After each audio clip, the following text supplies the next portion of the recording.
하나님의 평화가 말씀을 듣는 우리 가운데 함께 하시길 빕니다. 추석 연휴가 시작되었습니다. 너무 길어서 걱정하는 분들이 있습니다. 대개 집안 살림을 하는 분들이죠. 아마 삼시세끼의 고마움을 깊이 느끼는 명절이 되지 않을까 싶습니다. 8월 한가위는 우리 민족의 가장 큰 명절입니다. 제가 예전에 독일에서 이민자들의 목회를 하면서 설교하기가 가장 어려운 때가 바로 이 명절 무렵이었습니다.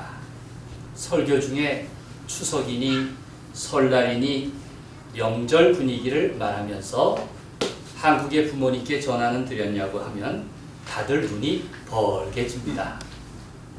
설교하는 저부터도 목이 칼칼하고 목소리에서 섭섭한 태가 났습니다. 명절이 기쁘고 즐겁다는 말이 전혀 실감나지 않는 분들도 있을 것입니다. 그러나 오늘 설교 제목을 기뻐하고 즐거워하라 라고 붙였습니다. 선지자 스바냐의 말씀입니다. 이 제목에 공감하지 못하는 분들은 양해해 주시기를 바랍니다. 스바냐서는 하나님의 구원에 대해서 말한 선지자입니다. 구원의 날은 모두가 고대하는 명절과 같다는 것입니다. 우리 마음속에 어머니와 아버지에 대한 그리움을 등불처럼 담고 살듯이 하나님께서 우리와 함께 하심을 믿는 이들일수록 명절은 무엇보다도 하나님의 구원의 날은 큰 의미를 품고 있습니다. 17절을 함께 읽어보겠습니다. 너희 하나님 여호와가 너희 가운데 계시니 시작. 너희 하나님 여호와가 너희 가운데 계시니 그는 구원을 베푸실 전능자이시라.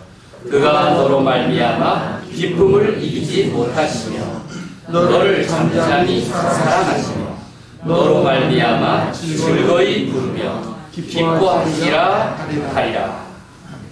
유명한 복음성가인 마이티 투 세이브, 구원을 베푸실 전능자의 배경이 바로 스바냐서입니다. 김진호 곡의 너의 하나님 여호와가도 같은 본문의 찬양입니다. 우리는 이 찬양을 아주 좋아하기 때문에 그 가사를 다 외운 분들도 있을 것입니다. 성경은 이렇게 표현합니다. 하나님이 나 때문에 기쁨을 이기지 못하신다. 얼마나 놀라운 표현입니까? 나 때문에 즐거이 노래 부르신다.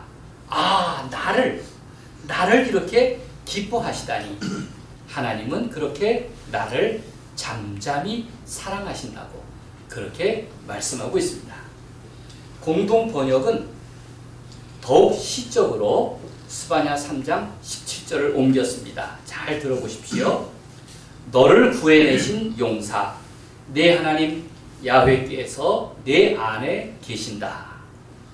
너를 보고 기뻐 반색하시리니 사랑도 새삼스러워라.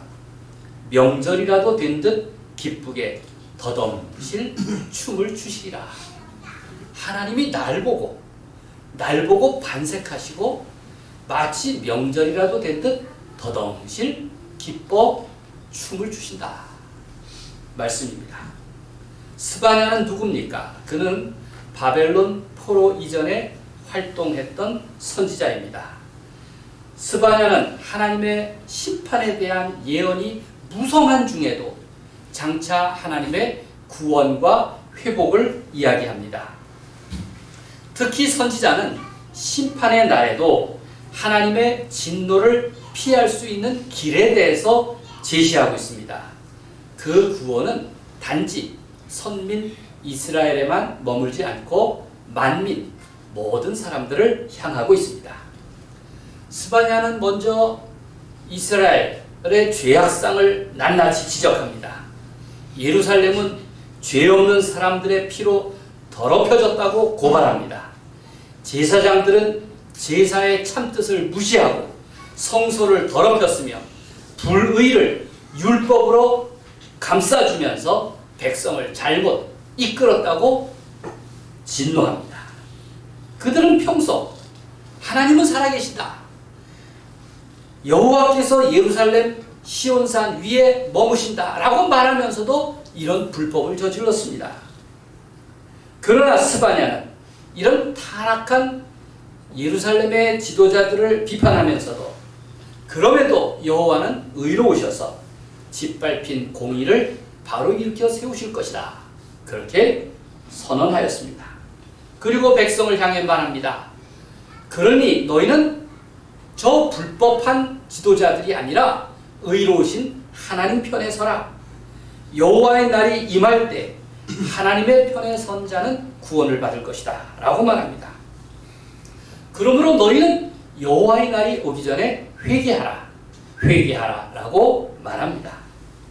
이제 하나님께서는 근본적인 변화를 일으키실 거라는 계획을 들려주고 있습니다. 심판하실 것이다. 그리하여 교만하고 자랑하는 자들은 예루살렘에서 없어질 것이다. 하나님은 겸손하고 가난한 백성을 남겨두실 것이다. 그리고 이 남은 자들을 통하여 새롭게 시작할 것이라는 약속입니다.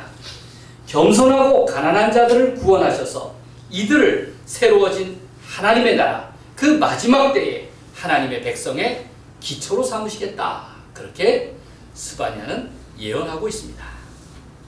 이제 시온에 따른 두려워하지 말라는 격려입니다. 16절 보십시오. 그날에 사람이 예루살렘에 이르기를, 시작. 그날에 사람이 예루살렘에 이르기를 두려워하지 말라. 시온아, 내 손을 늘어뜨리지 말라. 이제 형벌은 곧 끝날 것이고 여호와께서 자기 백성들과 함께 하실 것이다 라는 약속입니다. 15절과 17절에서 두 번 잇따라서 이스라엘 왕 여호와가 너희 가운데 계시니, 또 너희 하나님 여호와가 너희 가운데 계시니 라는 격려의 말씀을 선포합니다. 하나님이 자기 백성을 보고 분노하시지 않고 이제 기뻐하시게 되리라 하는 말씀입니다. 17절 말씀, 너를 잠잠히 사랑하시며 너로 말미암아 즐거이 부르며 기뻐하시리라는 약속입니다. 이렇게 성경에서 구원의 날은 명절과 같다고 했습니다. 스바냐 선지자의 예언처럼 하나님께서는 구원받은 날을 반가워하셔서 명절이라도 된 듯 기쁘게 더덩실 춤을 추실 것이라는 것입니다. 심판이 끝나는 바로 구원의 새날을 의미하고 있습니다. 우리도 지금 명절을 맞습니다. 추석 명절은 참 좋은 날입니다. 종교적 의미가 있습니다. 조상을 기억하죠. 또 가족을 만나죠. 음식을 나눕니다. 그리고 다시 좋은 시작을 다짐합니다. 이렇게 새로운 기회를 만드는 계기가 됩니다. 새로운 삶을 결심하는 기회가 열립니다. 이게 바로 명절의 의미입니다. 예부터 우리의 명절은 회복의 날이었습니다. 격려하는 시간이었습니다. 명절에는 어제까지 다투던 사람도, 빚진 사람도, 받을 사람도, 감정도 잊고 빚도 다 잊었습니다.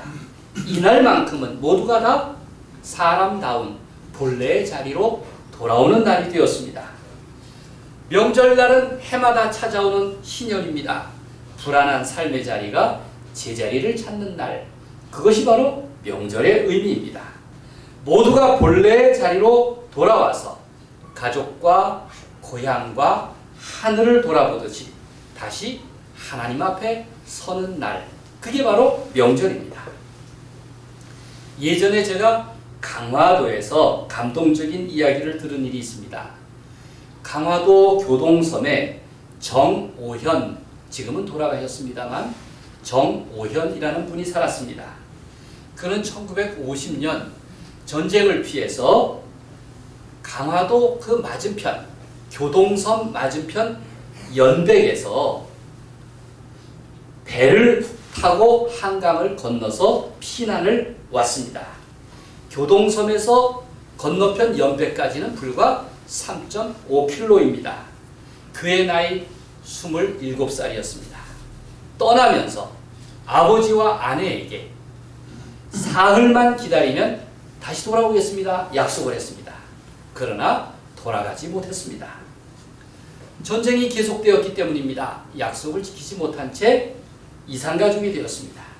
맑은 날이면 지금도 그 교동섬 지성리에서 한강 건너편 북한의 연백 땅을 바라보면 해안에 백석포, 큰 회나무 및 그의 고향집이 보인다고 했습니다. 남쪽으로 내려와서 객지로 떠돌던 정오현 씨는 10년 만에 다시 교동섬으로 돌아왔습니다. 왜냐하면 그곳에 가면 자기 고향집을 볼 수 있었기 때문입니다. 그리고 눌러 앉았습니다. 그러던 중 추석이 다가오는 어느 맑은 날 고향이 그리워서 연백 땅이 바라보이는 그 교동섬 지성리로 갔습니다. 놀랍게도 그곳에서 전쟁 때 헤어진 아내를 만났습니다. 참 기적 같은, 꿈 같은 이야기입니다. 아내 이름은 신정숙입니다. 그도 남편이 떠난 후 전쟁이 길어지자 남편을 쫓아서 교동섬으로 왔습니다. 그리고 여태껏 그곳에서 살았습니다. 그동안 한 섬에 잠시 산 적도 있었지만 남편이 섬을 떠나면서 만나지 못했습니다. 역시 아내도 추석이 가까이 다가오자 고향 생각에 지성리로 갔다가 10년 만에 남편을 만난 겁니다. 놀라운 것 아닙니까? 정호연 씨 부부는 그동안 머슴살이로 번 세경으로 갯벌을 사서 논을 일궜습니다. 마침내 자기 논에서 거둔 수확물로 부부가 첫 제사를 드렸는데 밥 한 그릇, 손바닥만한 조기 한 마리, 그리고 배 한 개가 전부였습니다. 어머니 드세요. 볼품없는 제 수확물입니다. 이렇게 감사드렸습니다. 얼마나 감격적인 명절입니까? 모든 사람 이야기는 참 특별합니다. 사람마다 자신의 이야기는 얼마나 귀합니까? 그 이야기는 그 사람의 고유한 삶이며 선물 같은 인생입니다. 여러분 모두도 똑같습니다. 바로 하나님께서 나를 그대로 있는 그대로 받아주신다는 것입니다. 기뻐 반겨주신다는 것입니다. 신앙이 무엇입니까? 내가 하나님 앞에서 겸손히 가난한 마음으로 다시 돌아와 나를 세우는 일입니다. 오늘 제가 색동스토를 배웠습니다. 명절 분위기가 나죠? 네. 우리는 색동교회의 의미, 그 이름의 의미를 생각합니다. 명절 같습니다. 우리 색동교회는 명절 같은 교회, 첫돌 아기 같은 교회입니다. 기쁨과 즐거움이 있는 교회, 웃음과 감사가 넘치는 교회, 위로와 격려가 가득한 교회, 그리하여 구원을 누리며 하늘잔치를 소망하는 교회, 그게 바로 색동교회가 되기를 간절히 바랍니다. 추석은 어쩌면 과거의 절기입니다. 사람들은 보름달에 옥토끼가 살지 않는다는 것을 누구나 다 알고 있습니다. 쌀마저 천대받는 요즘 농경시대의 풍습은 이미 막을 내린 지 오래입니다. 조상들의 은덕과 내가 무슨 상관이람? 이렇게 생각합니다. 그런 의미에서 8월 한가위를 큰 명절로 지내는 것은 옛날 일이 되었습니다. 다만 새로운 의미의 추석 문화가 뿌리 내렸습니다. 새 풍속도가 무엇입니까? 귀성입니다. 귀성이라 그래서 멀리 가는 것만 생각하지 마십시오. 가까이에 있는 부모님을 찾아뵙는 것도 귀성입니다. 예전에는 가족이 모두 다 함께 살았습니다. 귀성할 일이 없었습니다. 대가족 사회를 벗어난 지 불과 40년, 50년입니다. 우리나라 80% 이상이 다 농촌 지역에 살았고 농부였고 대가족을 자랑하던 시절에 살았습니다. 새로운 풍속도가 된 귀성은 변화된 시대상입니다. 다들 소가족으로 살다 보니까 명절이면 1년에 두어 차례 양가 부모님을 찾아갑니다. 온 국민의 80%가 귀성행렬이라니 우리나라가 가지고 있는 현대사회의 아주 예외적인 현상입니다. 여러분, 부모님 댁을 찾으면 어떻습니까? 다 다짐을 하고 오죠. 자주 찾아뵈야지. 내년에는 좀 더 넉넉한 선물을 장만에 드려야지. 아유, 부모님이 많이 연약해 주셨으니 내가 힘이 되어 드려야지. 이 얼마나 귀한 신앙 고백입니까? 부모님 댁을 찾는 사람들은 새로운 힘을 얻습니다. 반가워하실 어머니 내가 갑자기 목이 왜 반가워하실 어머니 아버지를 보면 힘이 절로 솟습니다. 오랜만에 환하신 그분들을 보면서 부끄럽게 살지 말아야겠다, 그런 마음을 고쳐먹습니다. 이러한 귀성은 성경적 의미를 지닙니다. 우리가 좋아하는 찬송 돌아와 돌아와를 반복하면서 하나님의 마음을 향한, 그리고 아버지의 집을 향한 회복과 귀향을 노래하는 것입니다. 이렇듯 귀성행렬, 내 아버지와 어머니의 집은 삐뚤어진 인생이 고침을 받는 곳이기도 합니다. 그러나 이제 더 이상 찾아갈 부모님 댁이 없는 사람도 많이 있습니다. 이미 부모님이 돌아가셨다면 이젠 우리 집이 고향입니다. 내 자식들이 찾아올 고향은 바로 나 자신, 여러분 자신인 것입니다. 어느 오래전 추석이었습니다. 대개 외국에 사는 동포들은 명절날이 주말이 아니면 명절을 잊고 지냅니다. 요즘처럼 인터넷이 발달해야 명절이 언제인지 카톡 문화가 있어야 그때그때 축하를 하는데, 불과 30년 전만 해도 그런 것이 없었습니다. 마침 추석날 미국의 어느 도시에서 미국 농구팀과 한국 농구팀이 국제 경기를 했습니다. 요즘은 LA에 무슨 손흥민이니 김혜성이니 또 이정훈이 우리 국가대표급 선수들이 날려서 실시간으로 우리가 구경을 합니다만, 그때만 해도 국제 경기를 열린다고 해서 인근의 동포들이 다 모였습니다. 게다가 명절날이니 얼마나 좋은 시간입니까? 한복을 입은 사람도 있었고 사물놀이도 등장했습니다. 명절 분위기가 한껏 달아올랐습니다. 농구 경기가 시작됩니다. 경기장을 가득 채운 사람들은 대부분 미국 사람이었습니다. 여러분, 동포들 보십시오. 미국 사람 옆에만 가도 주눅이 듭니다. 대부분이 미국 사람들이 일사불란하게 USA, USA 이렇게 연호하면서 3박자 박수를 쳤습니다. 귀에 익은 응원가를 열창하고 선수들의 호흡에 맞춰서 마음껏 소리를 질렀습니다. 구경하는 사람도 신바람이 났을 것입니다. 그런데 한국 응원단은 뭔가 좀 소리를 질러야 되겠는데 의욕은 앞섰지만 마땅히 함께 부를 응원가가 없었습니다. 그래서 애국심에서 비싼 입장료를 들여가면서 나온 한국인 동포들이 불렀던 응원가가 아리랑이었습니다. 아리랑, 아리랑. 여러분, 이 아리랑을 응원가로 불러보십시오. 2002년 윤도현이 아닙니다. 하염없이 처지기만 하지. 아리랑 하다 보면 골 들어가고, 아리랑 하다 보면 골 들어가고. 도대체 이게 응원가가 자주 끊겨서 응원하는 사람도 숨이 가빴고 또 선수들도 지고 있으니 힘들기는 마찬가지였습니다. 게임은 형편없이 지고 약도 오르고 그렇다고 함께 부를 응원가도 없고 뭔가 영어로라도 힘차게 뭐라도 소리 지르고 싶은데 그것도 안 나오고 명절날에 더 서러워졌습니다. 그래서 누군가가 외쳤습니다. 죽여라! 죽여라! 이것이 삼박자 구호가 되었습니다. 죽여라! 죽여라! 어찌나 신명나고 힘이 나든지. 듣고 보면 고향 사람이 남의 나라에 살면서 참 서글픈 이야기로 남았습니다. 명절날 더 외로움을 타는 사람이 있습니다. 아마 이산가족일 것입니다.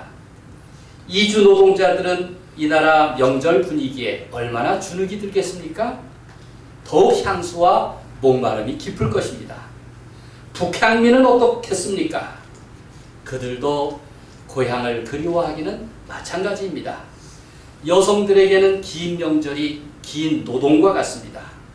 이런 이야기도 있더군요. 시어머니가 며느리에게 전화를 하였습니다. 이번에 연휴가 기니까 좀 푹 쉬다 가거라. 이번에 연휴가 기니 좀 푹 쉬다 가. 정말 끙끙 앓는 주부들도 많이 있을 것입니다. 우리는 명절, 곧 하나님의 구원과 같은 그런 기쁨을 회복해야 합니다. 사실 구원에 대한 소망이 없다면 어디에 살든 무엇을 하든 그는 고향을 잃어버린 사람과 같습니다. 현대인들이 그리워하는 고향으로 가는 길은 기억으로만 존재할 뿐 이 세상의 내비게이션으로는 결코 찾아갈 수가 없는 법입니다. 여러분, 우리는 명심해야 합니다. 우리 인생에는 반드시 종착지가 있고 귀향할 아버지의 집이 있습니다. 성경에서 돌아오라는 말은 공간 이동만 의미하는 것이 아닙니다. 과거로 회귀하라는 것은 더더욱 아닙니다. 그것은 바로 삶의 방향을 의미합니다. 그 삶의 방향은 바로 하나님을 향하는 것입니다. 아브라함은 갈 곳을 알지 못한 채 고향을 떠났다고 했습니다. 아브라함이 주는 교훈은 우리가 지닌 신앙이라는 것은 아주 잘 알고 있는 과거에 속한 것이 아니라 잘 알지 못하는 미래에 속한 것이라고 하는 것을 일깨워줍니다. 고향의 부모님이 평생 나를 기억하시고 나를 반겨주셨듯이 하나님은 여전히 나를 기다리시고 또 기억하십니다. 너희 하나님 여호와가 너희 가운데 계시니 즐거이 부르며 기뻐하시리라. 성경에서 말씀하고 있는 우리가 가진 가장 소중한 보물이 무엇입니까? 하나님이 나와 함께 하신다는 것입니다. 하나님이 나와 함께 하신다는 그 믿음, 그것이 우리에게 얼마나 큰 보물입니까? 하나님이 나를 사랑하신다는 것, 나를 보고 기뻐하시고 즐거워하시고 내 삶을 치유하시고 내 상처를 회복시키시다는 것, 나로 말미암아 기쁨을 이기지 못하신다는 그 말씀은 우리의 인생에 얼마나 큰 위로가 됩니까? 하나님께서 평생 여러분의 삶 가운데 함께 하시어 명절과 같은 인생의 기쁨을 주시기를 우리 주님의 이름으로 간절히 축원드립니다. 기도하겠습니다.